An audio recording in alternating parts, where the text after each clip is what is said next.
Good evening and welcome in Truth Talks family and Bring the Funk family. I got a question for you.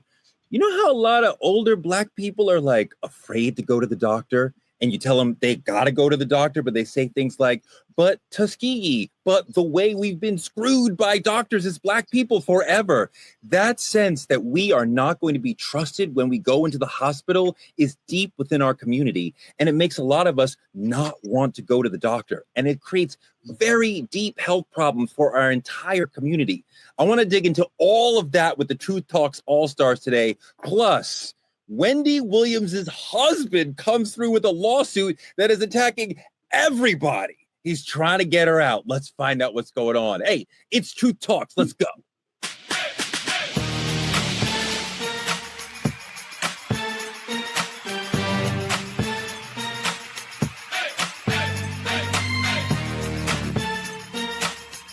Are y'all ready to roll? Let's go. All right, Truth Tellers, it's the show that asks and answers questions nobody else will even dare to tackle. I'm here with three of my favorite people. Dr. Cheyenne Bryan, how are you? What's going on, Torre? Your C3T3 curls is popping today. You did your thing this morning with the curls. What's going on, Truth Tellers? We're not going to talk about Torre's curls today. We're going to talk about things that are much more important than that. So let's get into it. What could be more important than my hair? Oh, your hair, Maniac's hair, which is also looking beautiful this morning. Congrats on that. Dimitri Wiley's in the house with no hair. How are you? It's a pleasure to be here. No hair at all. Just grateful to be a part of this Truth Talk cast where we can inform the public in such a soft tone. We don't even curse on this show. No, there's no negative language. You curse every week. I like that Dimitri looks like he's in an expensive home. Very nice. Very nicely done there. Nice. Upgraded. And speaking of expensive homes from Southern California, Judge Lauren Lake is beaming. Are you coming from a mansion in Beverly Hills? Because all the law degrees make it look like there's probably a mansion behind you. And her Emmy Award. I am not, but I am coming live from my office. But what's around the office? How much square footage? Is it 20,000? Is it 30,000? Just give me a number. Enough for me to live my limitless life, Teray. I love that answer. I love that answer for you. Next time I come to California, I'm going to find out. I'm going to bring my tape measure and I'm going to find out, Cheyenne. I'm going to let you know. Let's go into trending truth. Number one story is big.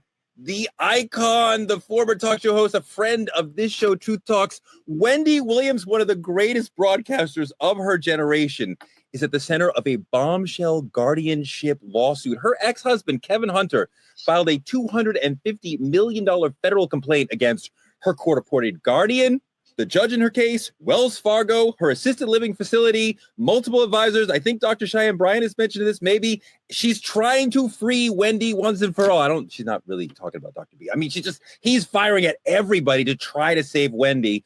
Lauren, Kevin Hunter has gotten a lot of criticism in this era of Wendy when she's sort of been away from the mic, away from the stage. But in this moment, he seems to have a chance to go from scandal mongerer or villain in this to the hero. What do you think is going on here? From scandal to savior, or is it just him being selfish, right? A lot of people are questioning his motives behind this, considering the fact that this original kind of mental breakdown, the trouble she was having, stemmed from him having a child out of wedlock. That really is what people say started this. And so it almost seems like an eerie full circle that he would be the one filing this suit. Now, he says he's doing it on behalf of their son. They do have a son together, and that we cannot change. And that is very true. We've also heard many people over the last couple of years shouting free Wendy, and with the, this entanglement, this legal entanglement she's in between her guardian and the bank and everything they're recommending. And I mean, you see these videos of her at the window knocking. She's been able to do a couple of interviews, but then it seems like she gets in trouble for doing that. I sat down last night and was thinking to myself, well, who will be able to get her out of this, right? Isn't it kind of almost an unlikely savior? But then if she gets out of it, we're trying to figure out who will be in control then? They say she can make her own decisions. Well, can she? Is she lawyered up enough? And then to top it all off, last point, as I'm reading about this, I see that she then comes out and says, I don't have nothing to do with this. Wendy's like, Wow. this has nothing to do with me. I'm not in on this suit. And so there's a lot going on here, and I'm excited to continue to learn more. He's kind of coming in under legally what they call the next friends status, where they say there's no one who can represent an incapacitated person. And so I need to step in and do this. And he's suing for a lot of compensatory damages, almost over 200 million, 250 million. So this is going to be interesting to watch. Doc, this is a crazy situation, especially for me. I mean, like, a tri-state area New Yorker. I remember Wendy as a radio legend. She could do 3 or 4 hours on the radio by herself, no co-host. And it was incredible. I was on her show twice. And that was incredible. You know what she used to do? When you walk out the show, especially as a man, and you would leave and she would talk about your body. And I'm leaving and she's like, oh, so nice to watch you walk away. And she's objectifying you. But the way that she was as like the fun auntie who got messy, it was like, oh, Wendy's objectifying me. Like, oh, this is cool. Like, I'll go with her. But to see her get to this position now in her life where she can't talk and she doesn't have legal control is incredibly sad. And it's even worse than the people know. We have a Truth Talks exclusive, some breaking news. We know that security guards at the facility that she's been at, the mental health facility she's been at, have been taking advantage of her by photographing her topless and trying to sell the photographs to TMZ and other sort of brokers like that. And this is horrifying. It's disgusting. It's illegal. It's immoral. It's ridiculous. You wonder how that could happen in a facility where they're supposed to be taking care of you. How a Black woman could be treated like this in any situation, whether or not she's famous. Just how could anybody have this happen to them? Yeah, first of all, Wendy's an OG. Wendy's a legend, just to echo your sentiments. Second of all, Kevin been scamming and dogging Wendy from the beginning of times that I can even remember. He's been suing this woman. He has been taking money from Wendy. He has been so mistrusted. And so to have somebody out of all people come this late in the game of her health disparity and condition and say, hey, I want to sue every single person from Wells Fargo to Sabrina, to the facility, to the person taking care of her, to the security guard at the front, to the person who drove her from facility to facility, whoever has some money that I can tap into, I want to sue. This is the same man who's been money hungry with Wendy since day one. And so do I trust him? First of all, I don't believe him. I don't trust him. And I really think that Wendy needs to reverse Uno and sue his ass, because Kevin has been the one, in my opinion, who has psychologically put so much strain, seriously, and so much stress on Wendy that we all know that stress causes health conditions. I'm not saying he is the cause. I'm saying he has been a contributor to the cause of a lot of her breakdowns and a lot of her addiction, a lot of the things that she's going through. And he has not been a supportive husband. So again, in my opinion, Kevin is the last person that needs to be suing. He needs to be the person being sued.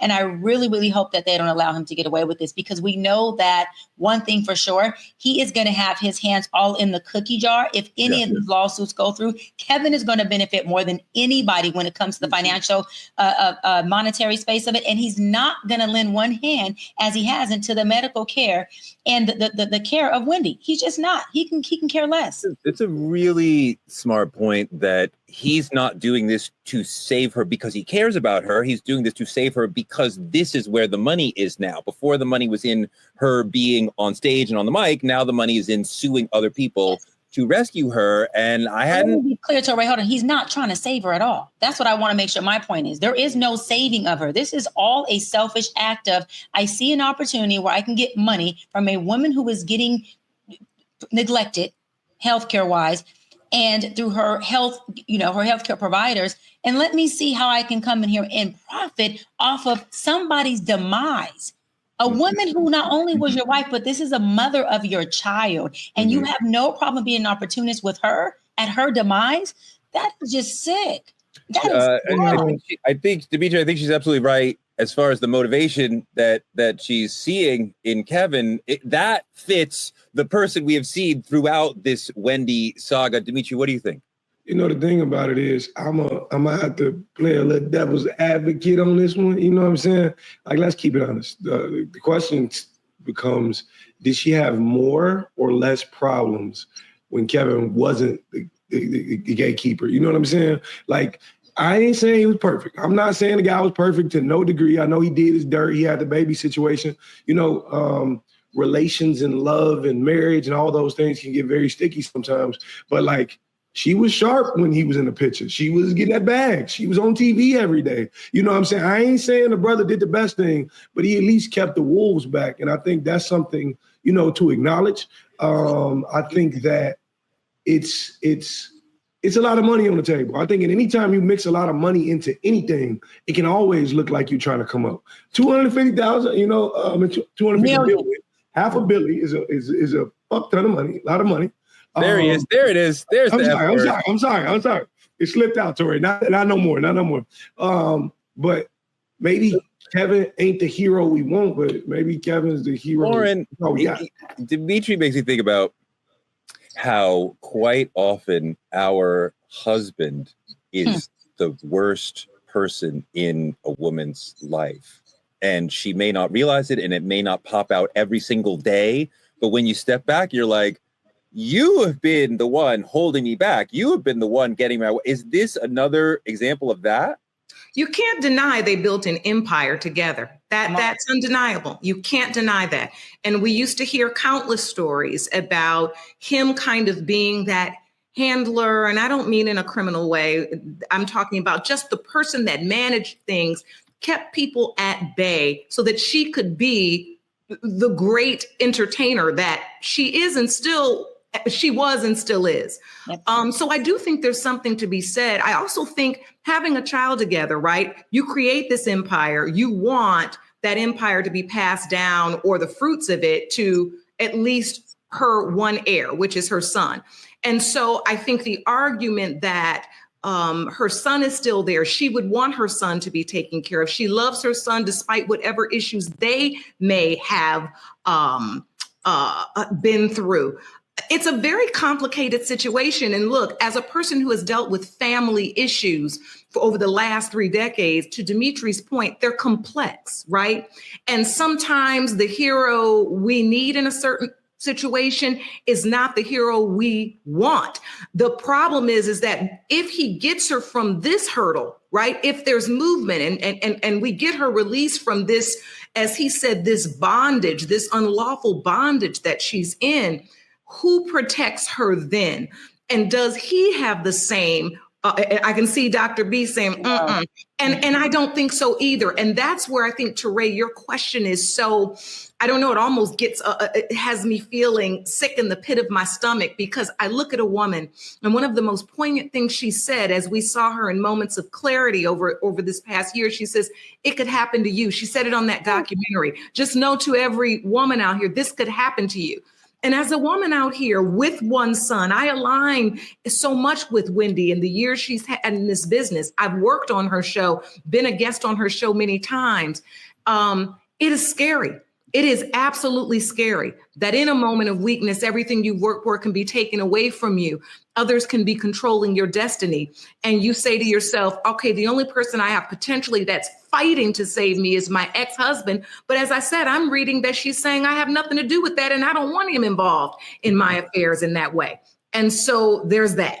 That detail that she doesn't know, or she's not participating, goes to what Dr. B is talking about he's doing this on his own, not to save her, but to enrich himself. And if she gets saved or out of the trouble, whatever, then that's a side benefit. It sounds like it.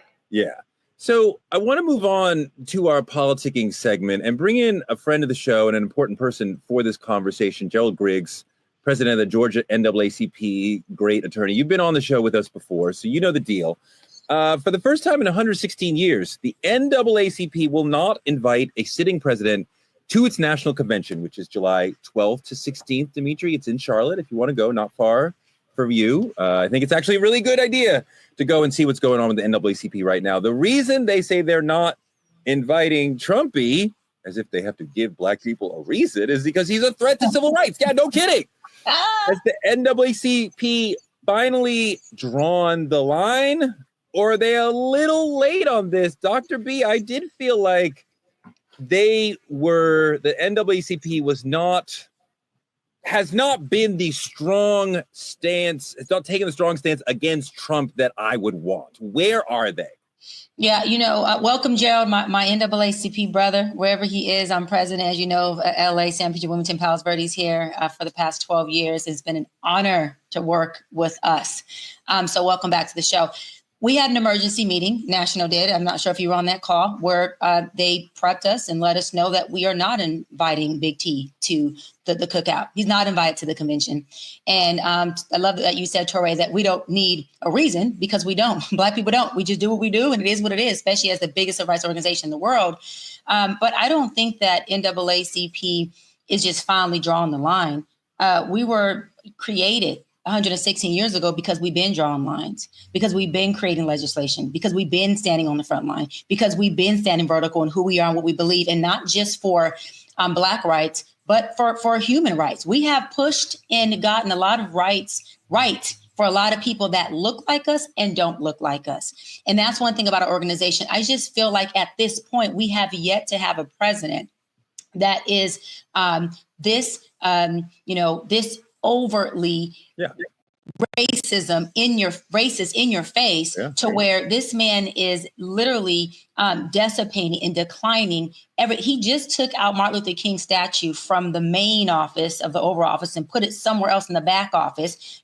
So what we're saying is we don't have the Senate, we don't have Congress, we don't have Supreme Court, but what we do have is organizations like NAACP, and we do have to do what we can. And with the Dems not being in a position of having muscle, this is where organizations like us do stand up and say the muscle that we do have, that isn't red or blue, it's just about human rights and civil rights, is a muscle that we're going to stand on and we're going to flex. And we are going to make sure that we do not open the door to let you know that you can use us, our organization, as a way to have an opportunity to push your agenda, because we're not selling your agenda, we're not for your agenda, and we can give a fuck about your agenda. So you're not even invited to the cookout. She makes a great point about why we all hate Trump and why he should not come. But I think the other side of that, the real side of that for me is, okay, where is the NAACP in an incredibly important, historically, organization for Black people? And we wonder if the modern NAACP is prepared to deal with a threat like this. And we can argue all day to the choir about how bad he is. But is your organization nationally and in Georgia strong enough and prepared to deal with the threat we have right now? Absolutely. And I stand firmly behind the decision that was made by President Derek Johnson and the board to disinvite President Trump. This isn't the first time that we've actually invited him. We invited him in 2016, 2017, 2018, 2019, and 2020.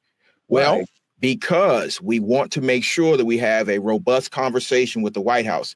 And as we was just stated a few minutes ago, there was an emergency call to outline the reasons. And the very reason is he is a consummate threat to civil rights. This is the man who tried to erase Medgar Evers. This is the man who tried to erase Harriet Tubman. This is the man who just a few days ago removed the bust of Dr. King. This is the man in his first few weeks in the White House issued an executive order on DEI, trying to take out Black history, Black excellence, Black everything. And so for the NAACP, to answer your question, is it prepared? Yes, we've been prepared for 116 years. We've dealt with far worse than this president. But what we're not going to do is give him a platform to Black America, to minority communities, to speak directly to them when he's done nothing for them. So the NAACP, yes, we are prepared for this moment. We've been litigating in the Supreme Court for the last year against this president. But what are you doing? You've removed his platform.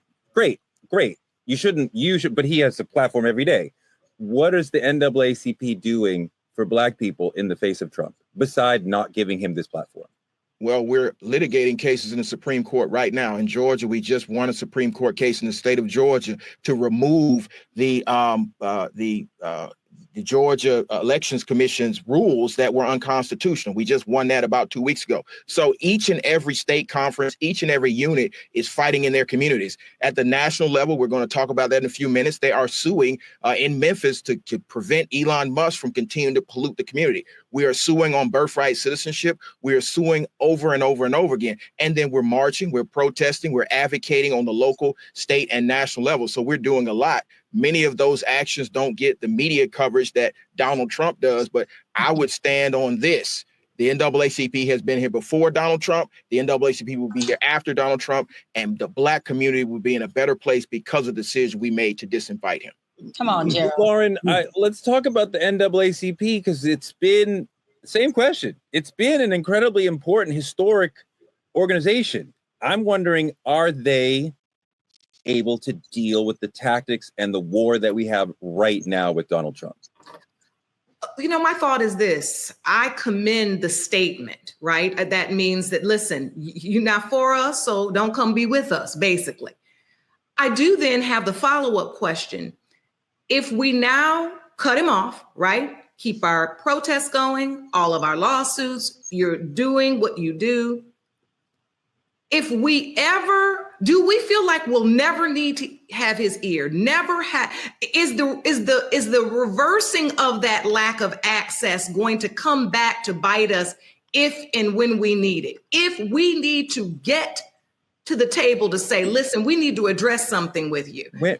Lauren, when would you trust him as an honest broker? I would never. I'm just merely asking a question. Since we have the experts on, I'm asking the questions that I think people might want to know, right? If there's ever an instance that we need to say, listen, because you basically answered the way I would answer, why would we trust him anyway? But I'm asking the question because I think people do want to understand that if we're never, ever, right, throughout the rest of his term when he's here, able to have access to talk to him, to negotiate with him, how will we manage that? Are we continuing the legal route? What is that? Yeah, Teray, I wouldn't trust what he said anyway, but I also would like to know the path, that I know they didn't just say, we're going to disinvite him and then that's it, cut him off the list. You all have had subsequent discussions about how we accomplish our goals after we make this move, because we do know we're dealing with a personality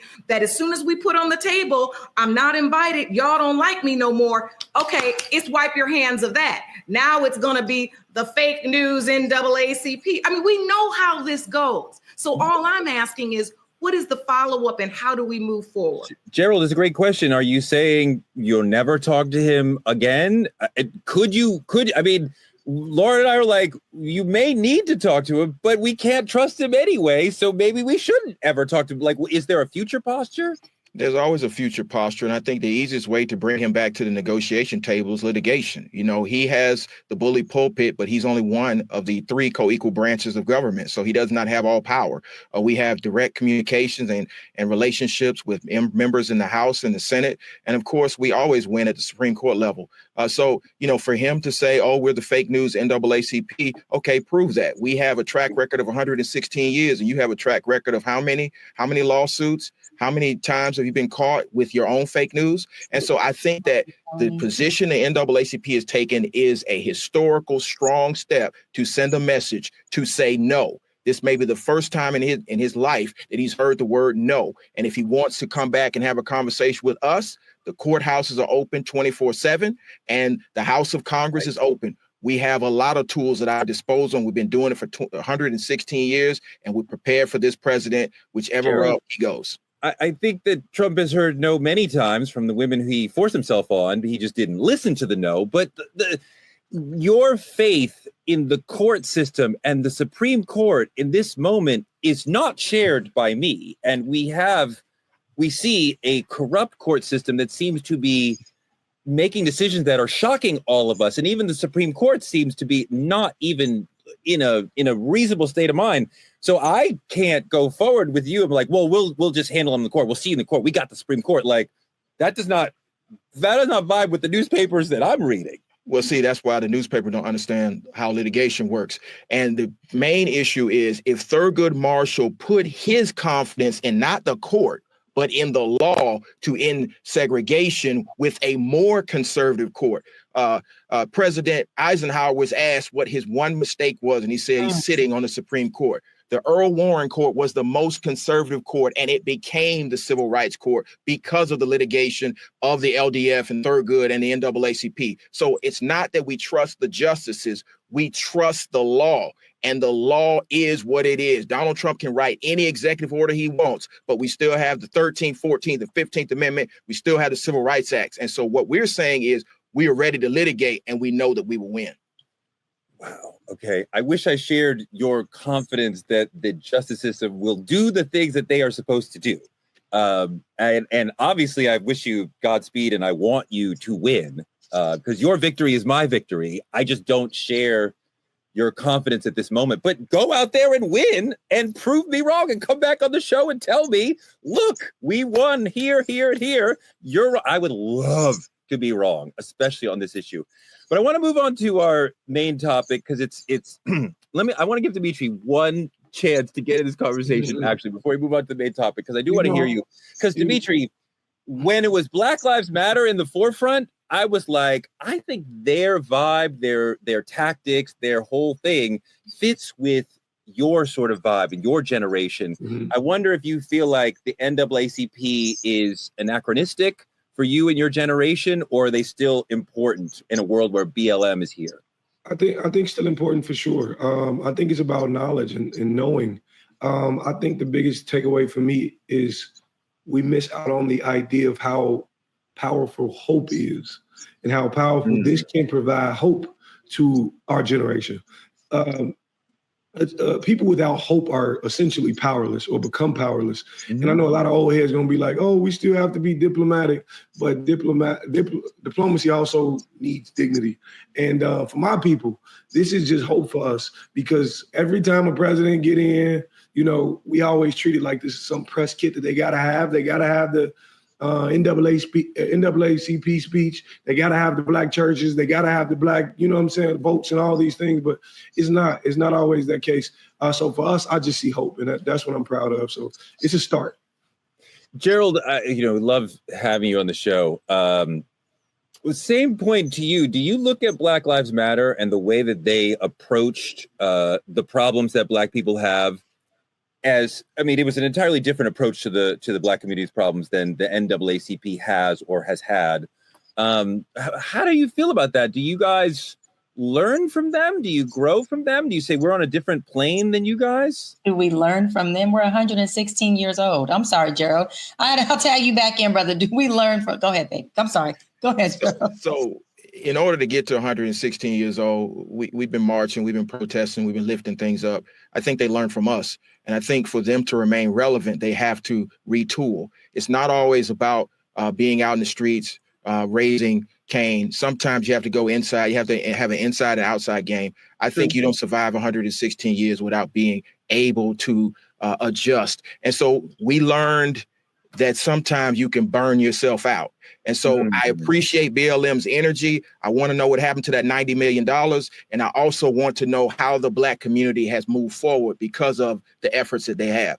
We have a track record. I can go 1910, 1920, 30, 40, 50, 60, 70, 80, 90, 2000, 2010, 2020. And I can talk about what we did last week in Georgia. Come on. So I just think that we need to, understand that there are fads and that we don't call it a fad, brother. Please don't call it a fad. It's not a fad. I was there. I was there at the founding in Atlanta. I know it was a founding of what? I know many of the activists that are part of BLM who have gone on to do other things. You cannot say the same thing for the association. The association is going to be strong. It's going to be strong in Charlotte. We're going to have a strong agenda, and we're going to continue to fight for the liberation of our people. I know you will. I wonder if the tactics and the vibe, because you were so important in the 10s, the 20s, the 30s, all of that, without a doubt, we would not be here without the NAACP in the 30s, 40s, 50s, 60s, 100%. I just wonder where you are in this moment and the challenges we have right now with Trump and police brutality, police violence, mass incarceration. I don't feel you now, and I want to. I want to feel everybody, BLM, NAACP, and I don't feel you. I want to feel you. I want to feel. I see you. I hear what Dr. B talks about and the pride she has in the NAACP community that she has. But I want to feel you. I want to feel you. Gerald, I am so honored and happy to have you on the show. Will you come back this week? Absolutely. All right. We're going to continue this conversation because the NAACP is, of course, important. And, of course, BLM has learned from NAACP 100%. But there's more to the conversation. But thank you so much, Gerald. Let me move on to the main topic because this is a really important topic. I want to spend some time on this. Why do so many Black families want to ignore the doctor? We skip doctor visits. We silence mental health struggles. Sometimes we mistake strength for neglect. And I want to dive into the generational trauma, the cultural pride or stubbornness, the deep distrust that keeps us from getting the help that we need. Because we have family members and elders who suffer in silence, not wanting to get medical care. And we're like, why do so many Black families treat illness like a weakness that is not to be discussed and dealt with? Let's take a look at this video.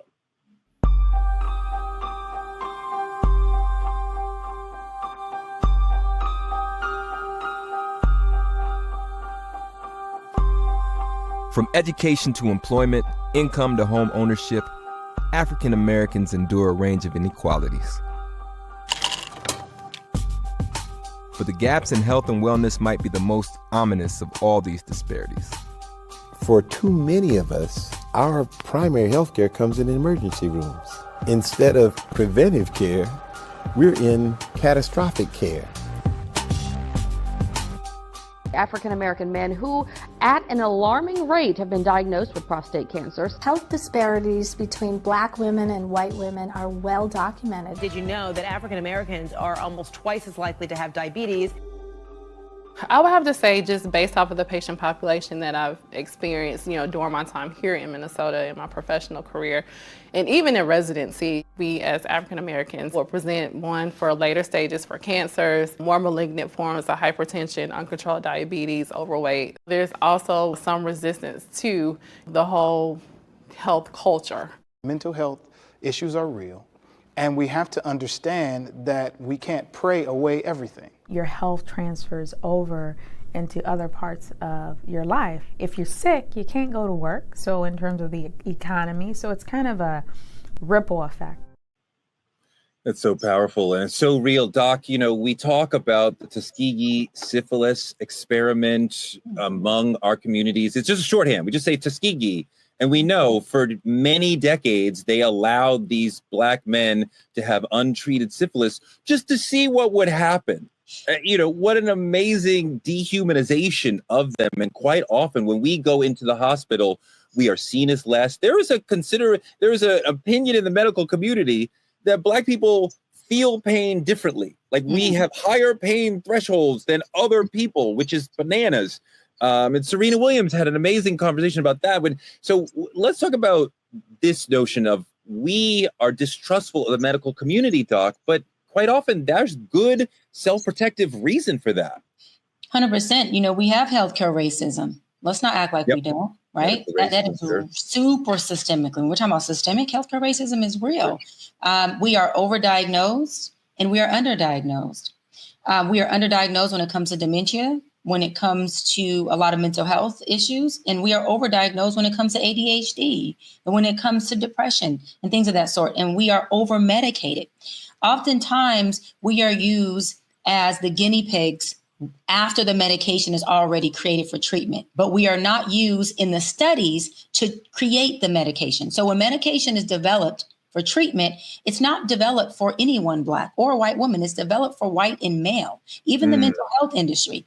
And so by the time we are medicated, they have no recollection or no studies or education on how it's going to affect our anatomy and our body. We are different and we are built different. And that this health competency is something that is part of the culture competence I talk about. They don't have competence on how things show up on us, nor do they have diagnosis that fit us. We are mapped and grouped in a diagnosis based on criterions that are studied for Caucasian people, which we are not. One.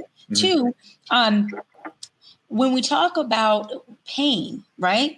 And we talk about our level of that, we have Dr. James Sims, who developed the speculum for women, who the way and it was metal back then, now we have plastic. The way that he developed the speculum was he performed pap smears on Black women with no consent and with no pain medication. No pain medication. And I just want to say Anarcha, Lucy, and Betsy are just three of the Black women whose names I want to say loud because I want to give them a voice and I want to give them representation for undergoing that pain. And not only was this a white doctor who was performing this medical procedure on them, but they're surrounded by 5, 6, 7, 8 white male physicians, right? And observers who are observing them in the most vulnerable state that they can be in, possibly with no pain medication, with metal speculums, not plastic, metal speculums. A speculum, just to give our viewers a little bit of a visual. Speculum is something that goes inside a woman's vagina. It enters like this. I want you to see this. And it opens up like this inside her vagina. I want you to see this. Opening up her cervix area with no type of pain medication. Well, this lady is sitting there with her legs cocked wide open. This is like beyond abuse, beyond racism. This is going on, in my opinion. This is sexual abuse. This is stripping a woman of everything. And so when you take that into modern, I'll wrap on this. When you take that into modern health racism, you got doctors that come in there and they see that you are a person of color and they can give two shits. And their care for you goes from a 10 to a -0. Their interest in what your symptoms are go from a 10 to a -0. And if you don't have symptoms, then what are you treating? You're not treating a person, you're treating symptoms. And when a medical physician starts to treat a person, that's when racism enters into the space, which has no space for healthcare. You're absolutely right that medical racism is very real, and it plays into the thing we've been talking about Black people's pain being treated differently than white people's pain, and the misdiagnosis we get because of the bias against our bodies. Wanda Sykes had some really interesting comments about that in one of her stand-up specials where she was talking about her double mastectomy and what happened to her in the hospital. Let's take a look at the video of Wanda. And handle this pain. Let me give you this. Let me give you these opioids. Get that pain away.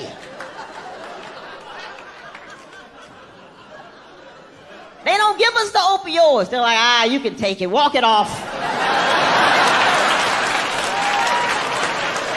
I had a double mastectomy. You know what they sent my Black ass home with? Ibuprofen.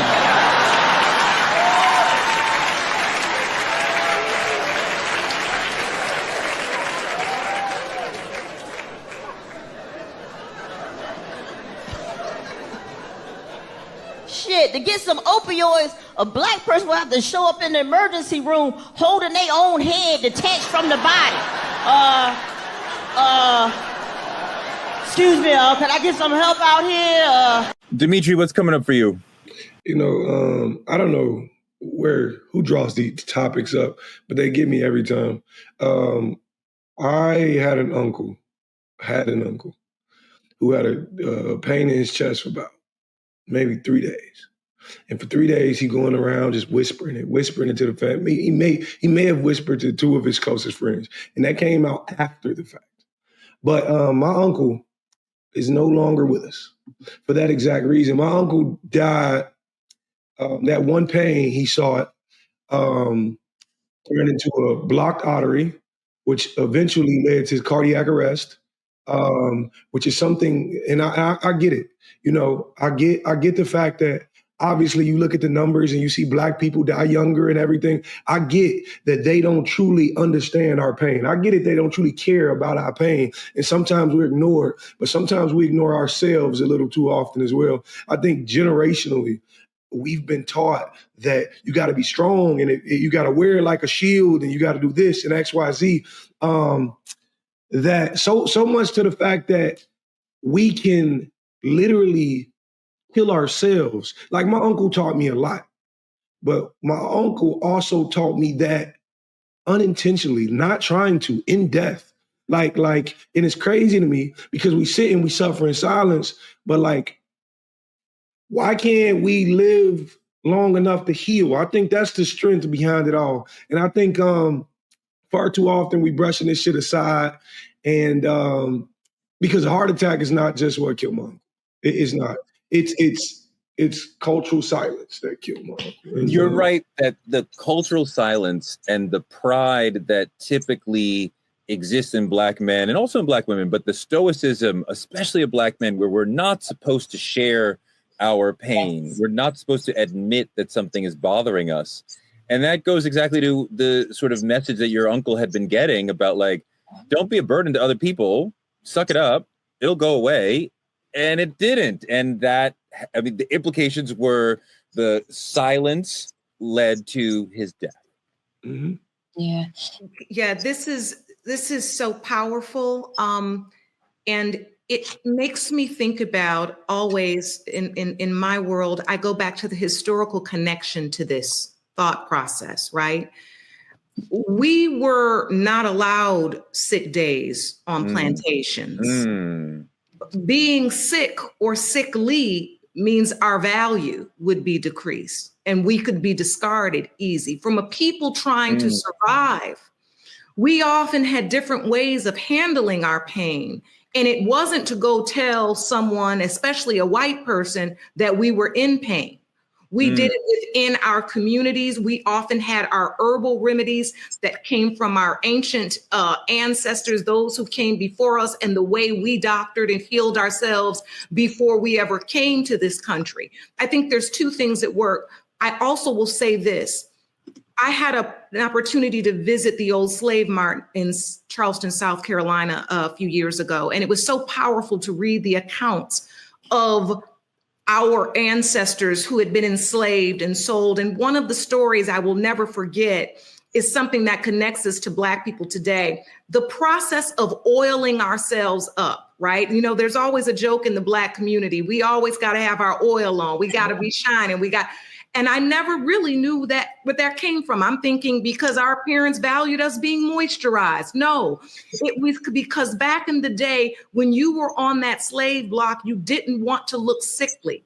Because if you look strong, if your children look strong, you had bargaining power. This was one of the most powerful things I've learned is that Black people weren't just being sold off. And no, we were also in that process begging. If you take me, right? If I'm a healthy Black man and I can lift and move and I have carpenter skills and I can also build irrigation systems, I'm trying to tell somebody, take me and my family and look what I can do. And she can do this and she can cook and she can do this. There's a lot to Where did you learn this? I've never heard this. Where did you learn this? It's on the walls of the old slave mart in Charleston, South Carolina. There is a place, of actual setting where they sold enslaved Africans, and there were accounts. And one of the things they talked about was one of the things when you went to the mart, there was a part of that. Sometimes it was even almost, I wouldn't say we didn't have bargaining power, but if you know what I mean, it's a way for us to look like we were of value. Yeah. Because if we weren't, that's an easy way to be discarded, to be killed, to be hanged. Where were we going on plantations if we didn't feel well and couldn't pick our lot of whatever the crop was today? So I say this to say that this is a long-standing thing. The last thing I will say is that as we look through our sharecropper history and move forward, most of us cannot afford to take a day off of work to be at the doctor. I don't know if you all have made doctor's appointments lately, but as me at my 55 years of age, if I call now, they talking about I got to go to the doctor on October 22nd. Well, how in the world do I know whether I'm going to be able to go to the doctor on October 22nd? I don't even know if I'm going to be free that day. Can I take off work? There's so many factors that lead us to this place. Although all of you are right, we do need to be preventative other than reactionary. But there's an entire system and an entire historic it's almost it's a web that we've lived through that make us not trust medical professionals and make us not in position to spend all day at the doctor. I just want to note quickly that Black clearly don't crack, because I did not expect the sister to say 55. Like, God damn. You said 35. Not crack. But it doesn't crack. And my sis, Judge Lauren, is forever gorgeous and beautiful. And it is. And that's going to stay that way. But I'm going to pivot really quick, because I want to say this quickly, because it's a duality between, as a Black race of people, we have to stop being resistant to medical treatment while advocating for ourselves and each other. Why do I say that? And we also have to understand the importance of support. I'll make the story short and quick without getting too emotional. My father had prostate cancer that metastasized into bone cancer. So he died technically from prostate cancer. Why did it metastasize? Because he took too long to treat it. And by the time he did get diagnosed, he had a conversation with me that said, look, I don't want to get treatment. And I feel selfish because I have 6 kids. But if I don't get treatment, I die sooner. If I get treatment, I live longer, but I don't live in a good quality of life. How do you feel about it? And I explained to him, I love you as your oldest daughter. Whatever makes you have the best quality of life in your last years, I support you. Let's rock and roll. But what happened is my father was sneaking and going to the doctors, and he wasn't telling us. I found out his doctor's appointment by going into his medical records, and I showed up. And as I showed up to Kaiser Permanente, he was walking, and he saw my car, and he jumped, and he said, "What are you doing here?" The Bentley? I was in G-Wagon. But as I got to park, he said, "What are you doing here, baby?" I said, "What do you mean? You're my father. I'm coming to the doctors with you." He said, "No, you're not." I said, "I'm not only coming to the doctors with you, but I'm going in the room with you as well." And there's no negotiation. So as we got into the lobby, they called his name, and he's looking at me like, "You're not coming in." I'm looking at him like it would be hell and hot water. I'm coming in. And as I sat there with my father, and every time the doctor asked him something, I noticed that my father looked over to me for a head nod, for support, or for something that let him know this is the right decision or it's not. When we got into the pharmacy, my dad looked at me to get his medication because he would not accept it until I went with him. And I said, "Daddy, let's just get the medication. You could decide not to take it if you don't want to later. Let's just get it in case you decide." He looked at me and he said, "Baby, I want to ask you to never stop being the way you are. I want you to make sure that you continuously always show up." Where's the tissues? Hold on. Where's the tissues? Let me tell you why. He said, "Because it wasn't until you showed up to this doctor's appointment with me and I seen you advocate and fight for me the way you did, that it gave me hope and gave me another up to want to fight and figure out how I can fight this thing and live longer." What am I saying? What I'm saying is that too many times, yes, Black women, but Black men are undergoing stress and healthcare issues by themselves, Black boys and Black men. And we have to do better. Whatever race you are as a woman or as a people, if you have a friend that's Black, a father that's Black, we're supporting them. And sometimes that looks like showing up when they say no. It looks like having a voice for them when they can't. It looks like advocating for them. I would never take back that moment when I seen him look at me and go, why is she here? But this is just such, in his head, I knew he was thinking, this is just such like my daughter. And I bombarded the whole damn thing. But it may have not saved his life, but it gave my father the support that I believe he had at the beginning and allowed me to do and us to do. I really believe it would have gave him a shift in his mindset on the choices he made in treatment. And so, again, I want everyone to just understand, I'll wrap on this. Yes, we need to not be resistant to medical treatment, but we also have to make sure that we don't listen to a no when we know someone is sick. We don't listen to "I'm okay." There are times where it's okay to break through that door and say, "Listen, whether you like it or not, I'm going to sit with you while you cry. Whether you like it or not, I'm going to make that doctor's call with you. I'm showing up to the doctors with you. And if I got to hold your hand, you don't want to take the treatment, I'm going to hold your hand. I'm going to support you until you take your last breath or until you make a better decision," because it's really important.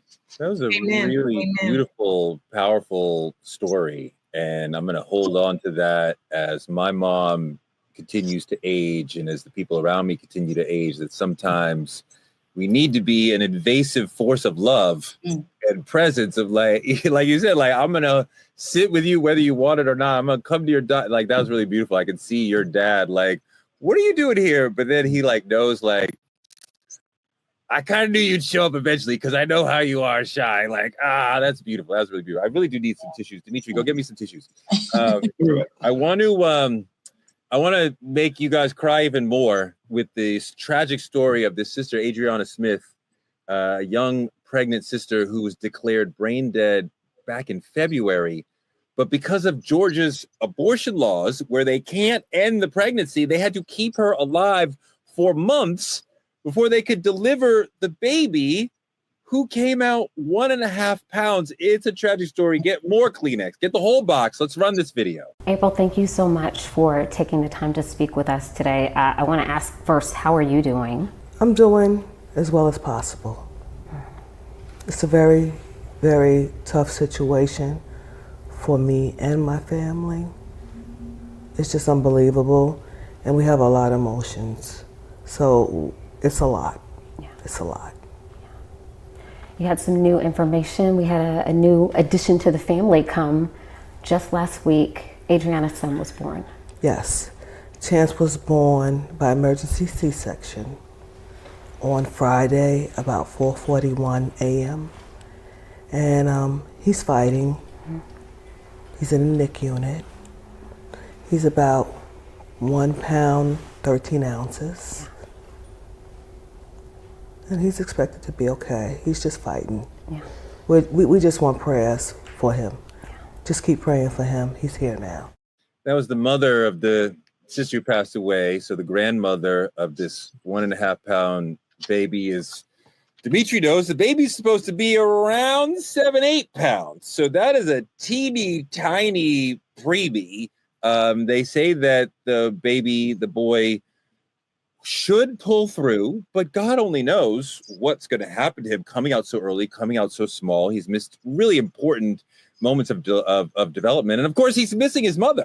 You know, I mean, he has his grandmother who loves him and is clearly putting her life aside for him. But my God, he's missing his mother. And this is insane. And you see the way that the woman, Lauren, loses control of her body in the way that Republicans want to do abortion.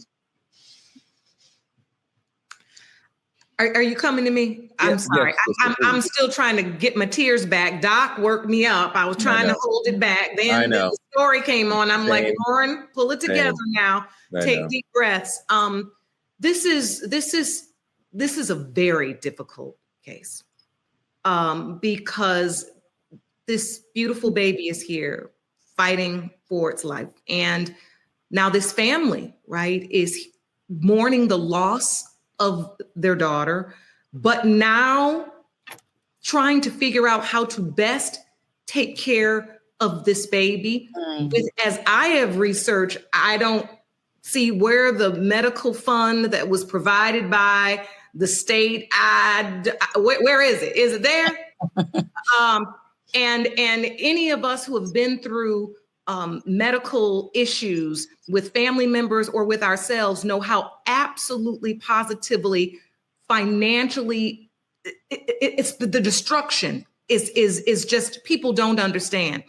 And while I understand that the baby's life at this point is our most important thing that we need to be focused on, I think this entire cycle that we've watched happen it's a tale that we need to be very careful that will continue to occur if we don't get out and pay attention to what we're doing politically, make sure we're out on those polls. I hate to take it back to that, but you guys, this is scary. I think about the long lasting effects of this child. And you know, like I said, I'm trying to get my thoughts together because I'm also holding back tears because I had an emergency C-section. Ooh. So that feeling of that moment where it's you're in a natural process and then the hospital takes over. Now, while I was not in the position of this beautiful young woman where I lost my life, trust me, in that moment, I didn't know if I would or if I wouldn't, right? Because of what we talked about in our last segment, the mistrust and not understanding. When those lights start flashing and people start moving fast and you need this and the baby's heart is dropping and you gotta go here. You don't know if you're coming out. And as a mother, I didn't know. I just hope that my baby did. And thank God we were both okay. But this is so scary. I don't really have a great word to say. There was a moment when you didn't know if you would make it? No.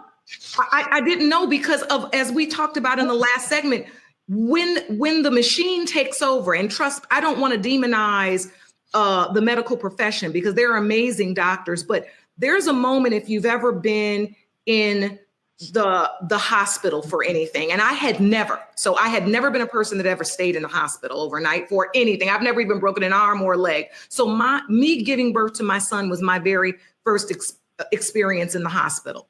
And when I had my plan, and I'm going to have a natural birth, and the family can be in the room, and you write your plan. And the next thing you know, everything starts going to plan, and you're hearing everything you say, how they, in record numbers, they give Black women C-sections, right? And that's not always the healthy thing to do. And then they're calling for the emergency C-section, and you're trying to say, is it really an emergency? And then they're shooting you with the epidural, and then they're getting you ready. And you got these people, and if you're like me, where I'm trying to figure everything out, and then I realize in that moment, I'm almost helpless. Yeah. They're about to do to me what they feel they need to do to me.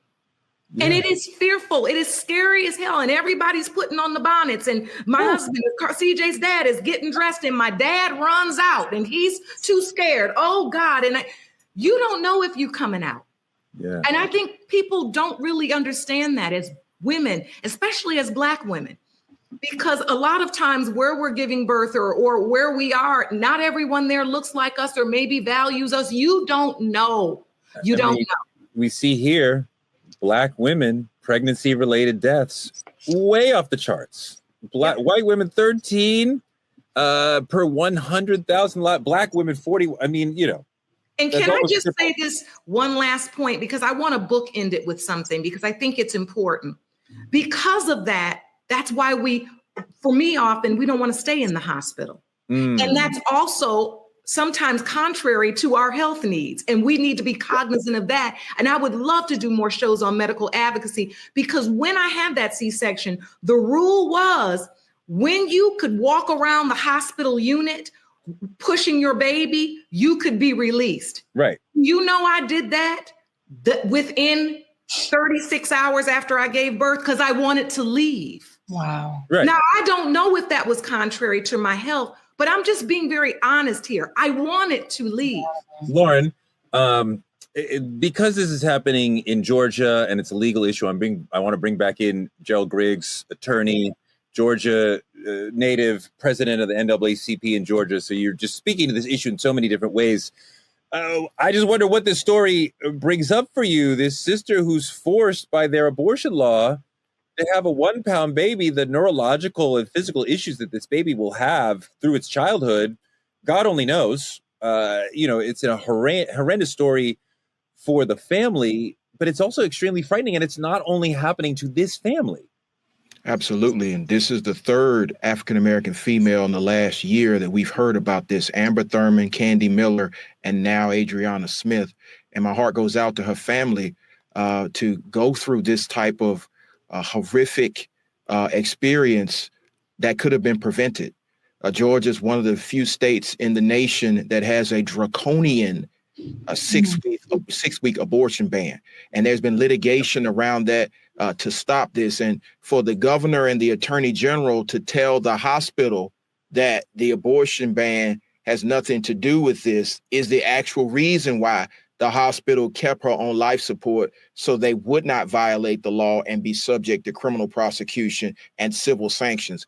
And Black maternal mortality is through the roof in the state of Georgia. Like I said, I just named 3 women in the last year, 2 of which are national cases. And now Adriana has gotten into that same atmosphere. And so we want to continue to support her family. They do have a GoFundMe they've set up. It's made over $400,000 to be able to support. How do we find that GoFundMe?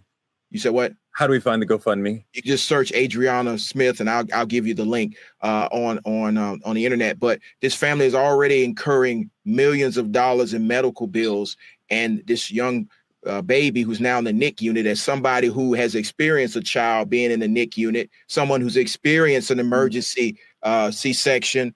Waking up 2:00 in the morning, my wife is coding or whatever that noise was, and I'm having to put on clothes, and we go down there and they start the medical procedures. This is one of the scariest moments of my life as a Black man, as a father. And so we have to lift this family up, and we have to do something about these laws, because a woman should have bodily autonomy. And in many southern states and around the country, that is just not a fact that they have anymore. And so, in Georgia, we lift up this family, but we have to remember this is preventable. This should have never happened. Yes. And now we have a child that will grow up without his mother, because of the laws here in the state of Georgia. And you wonder how many people, Cheyenne, that we don't even hear of that this happens to. But go on, what are you thinking about? I just wanted to, what my sis, Judge Lauren, said as far as a C-section, Black women are 40% more likely to be forced into C-section. Studies have found that many of those C-sections could have been natural births, and that they're doing it because C-sections pay more when it comes to billing insurance, which again is negligence. And we have attorneys on the show today, and it is a huge lawsuit if that is proven to be the reason for having someone be forced into a C-section. Black women die 3 to 4 times are more likely to die giving birth than white women. And so when you look at those studies and those stats, yeah, you're damn right that you have Black women who are, like Judge Lauren said, afraid not only just to go to the doctors, but ain't trying to stay overnight. My mother had back surgery. One day, the next day I go, she all of a sudden has a blood clot in her lungs. Why is it that she has blood clots in her lungs? Why is it that her room is the only room that has trash cans and trash? Oh, I went fucking bananas in that hospital. And when I say fucking bananas, to the point where they end up having it to where my mama was able to come home and they sent a physician home to take care of her in our house because I went crazy with lawsuits, with NAACP letterheads of call of actions and issues that we have. But this goes back to the point I made with my father. Advocacy. We have to advocate for ourselves. We have to advocate for our family members. We have to advocate for our loved ones. You have to have somebody who's in there in a sane mind that can say, this is some bullshit. This is not okay. This is negligence. And why is it that this room is not up to care? Why is it that you have a person here who has let's just say who has staph infection with a person who doesn't, when we know staph is something that is completely contagious and can kill somebody? You have to have folks in there who advocate. Within our Black community, we are very, very supportive on a lot of things. But when it comes to the healthcare and medical treatment, we don't always know how to advocate. We always feel like we are not in the position to advocate, and we feel like we are at the hands of the doctor. We have the right to say, absolutely no, I'm not going to receive that care. I have more questions before you provide that injection or that care or that longevity of stay for my child. Absolutely fucking not. I have more questions. I want a second opinion. I want a third person in this room. And I want you to make it clear to me what you're treating. What are the results of it? What are the side effects of it? And what does this look like for aftercare? We don't ask questions, and we're not advocating for each other. These are important questions, Dimitri. We also have to understand that the doctors are told you're only supposed to spend a certain amount of time with each patient. So they are on the clock as soon as they walk in your room and expected to move on to the next room very quickly. So the conversation that Doc is saying that we should have, she's right, but the doctors don't want to have it because they are being told, move on. And they get a little, quite often, imperious and aggressive. I also want to call out, again, Dr. Bryant with the aggressive love. I appreciate it. I love it. She's like, I'm going to love you no matter what. But Dimitri, I don't really want to go to the doctor. I mean, you can call me an old Black man if you want, but she might have bad news. I work out. I take a protein shake every morning. Like, I feel fine. Like, why go risk her? How do you and other people, your generation, feel about do you like the medical racism we've talked about? Does that prevent you from wanting to go to the doctor, or are you guys on a different mindset? You take your protein shake. I'm gonna take my ass to the doctor. I'm at the doctor every time I can be because I've witnessed what happens when you don't. I've witnessed, and that's not a generational thing I want to push on my son. Tell him, be strong. Oh, you'll figure it out. Oh, it'll heal. Oh, XYZ, blah, blah, blah. Although that may be true, I'm going to put my faith in the one who's going to prescribe me something. And I get it. Yes, a lot of times you feel like, I ain't going to say a lot of times, more often than not, you feel like they don't actually relate or they don't actually care or understand our pain. I get it. But for me, even in terms of the maternity thing, I can speak to it directly.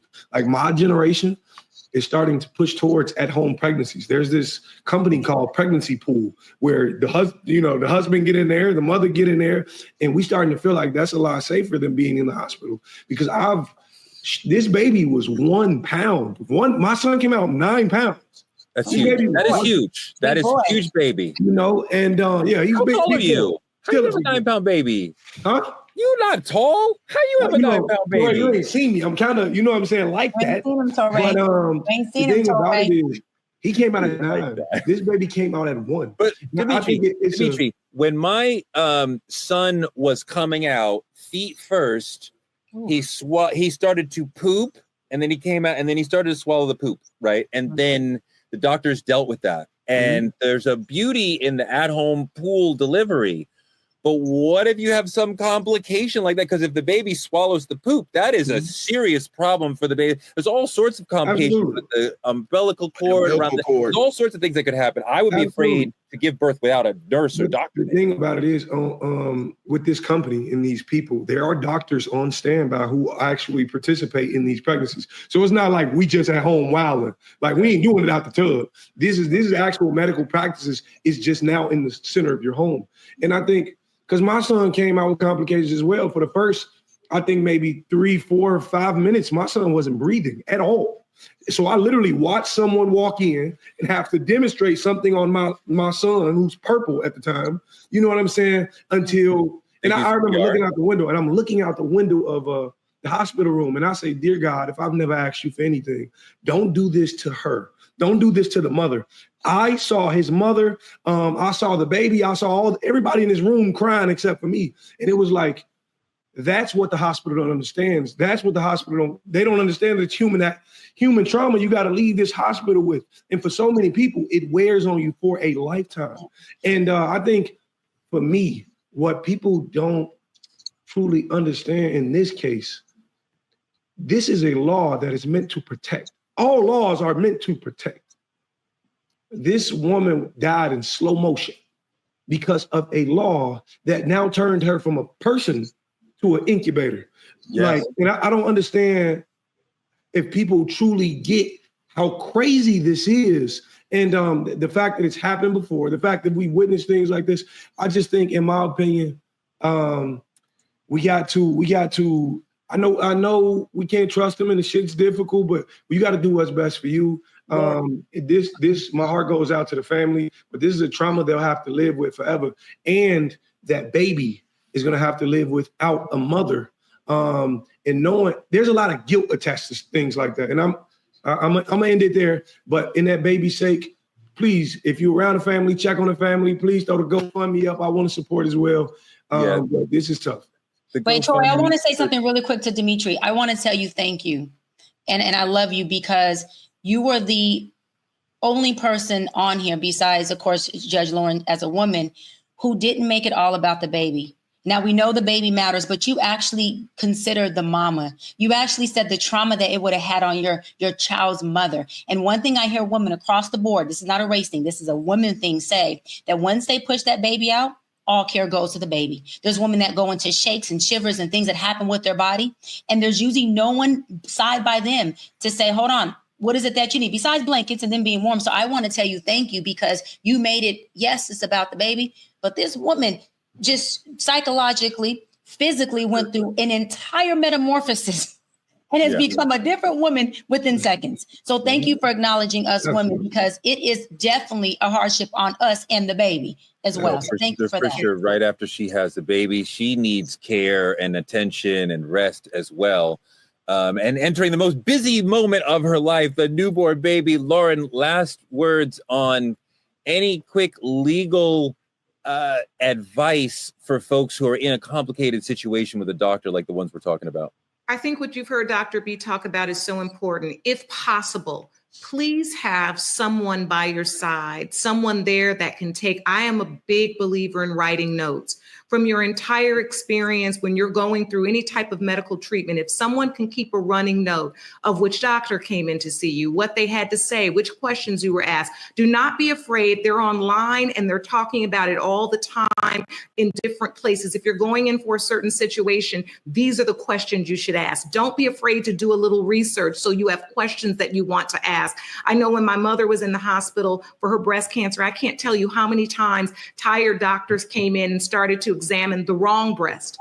And it was no. And I had to be, because I was in the room, and similar to Doc with the aggressive love, I slept in there. I never left her. But that's also a privilege. Let's be clear that many don't have, where I could stop everything I did and literally live in that hospital with my mother, where I had to kind of correct no. And I would often have to gently say, you guys go on back out, read the chart again and come back in, because the stress of that is even stressful for a patient. So I say that if you can have a person that can be there by your side to be able to take notes. And if you have a question, do not be fearful to consult a lawyer. That's what they're here for. If you have a question, maybe this don't look right to me. This doesn't feel right. I don't feel like my family member is being handled fairly or was handled fairly. I need to seek legal representation to make sure my rights were not, or my loved ones' rights were not infringed upon. So just that's the short end, but I would love to talk more about this because we throw around advocacy, but I think that's something that most people really don't know how to do, because there's a process to advocacy, because you also don't want to alienate the caregiver, because there are some good ones out there. You're working in partnership with your medical professional.